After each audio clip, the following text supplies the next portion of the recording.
everyone, it's Gromit here from Loudwire. To my left, AFI's Davey Havok, and we're going to do some Wikipedia fact or fiction. Let's do it. All right. Thank you so much for coming, first of all. My pleasure. Thanks for having me. All right. So, firstly, you were born David Payton Pissarro. That is correct. That's correct. Okay, good. That is correct. That is true. That's good that they got that right, because they got Lita Ford's name wrong at one point. Like, I think it said like Carmelita Ford or something like that. What is her name? Lita Ford. It's just Lita Ford. Yeah.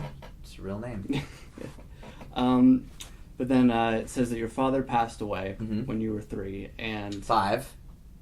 There you go. That's why we do this thing. 5 years All right, old. So 5. And when your mother remarried, you took the name of your stepfather, which was Marchand. That is correct. This is all on Wikipedia. You ever looked at your page? I don't spend a lot of time looking at my page. There's mirrors, so they tend to distract me more so than sentences about myself. You know, this is interesting because since you were 5 Yeah. When he passed away, I thought that you were 3 because is what it said.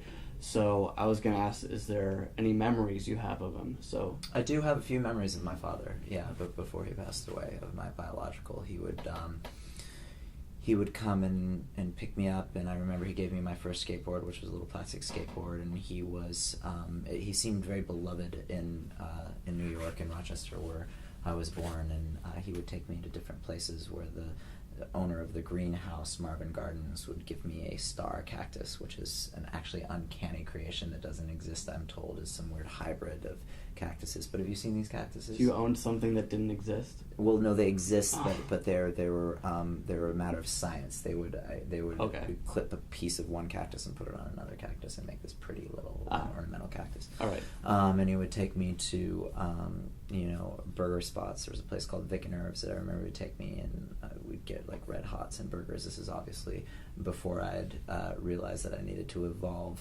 with the rest of my species and become a vegan. I remember those experiences, and I actually spoke of an experience he was involved in off this camera in Santa Cruz, where he took me to an arcade once. I played Pac-Man for the first time.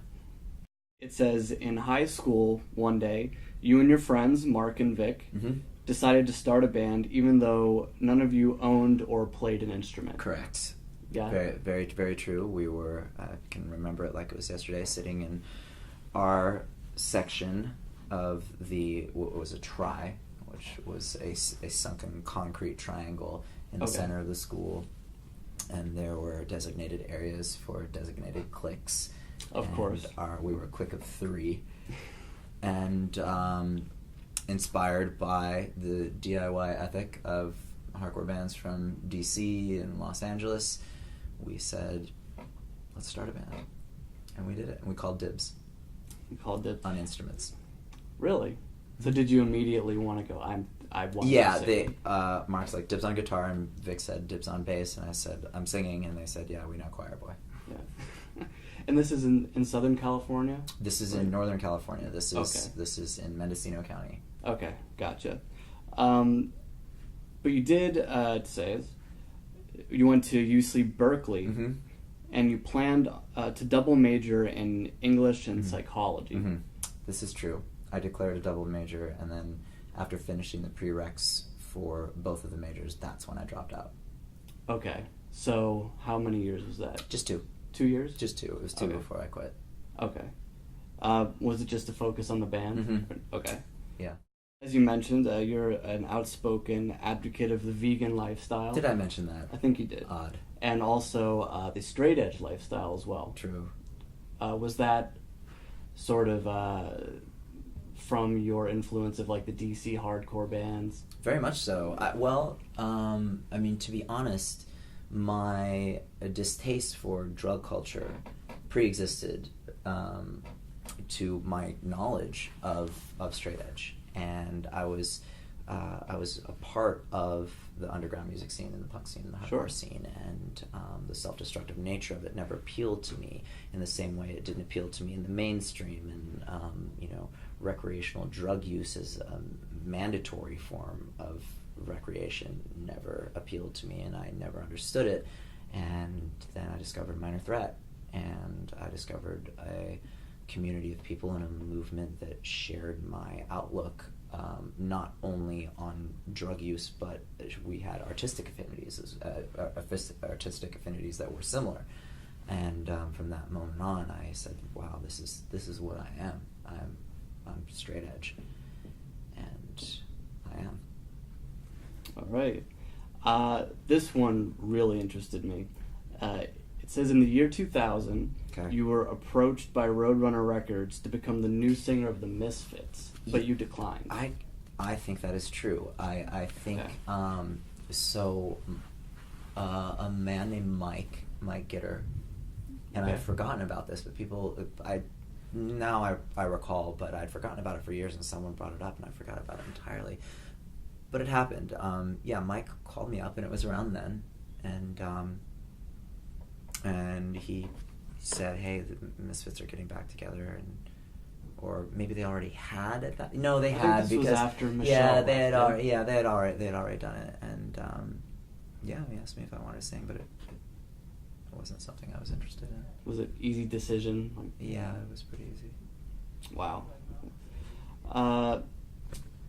You're a big fashion guy, absolutely. I'm a fan of style. Yes, as you can see. Well, thank you.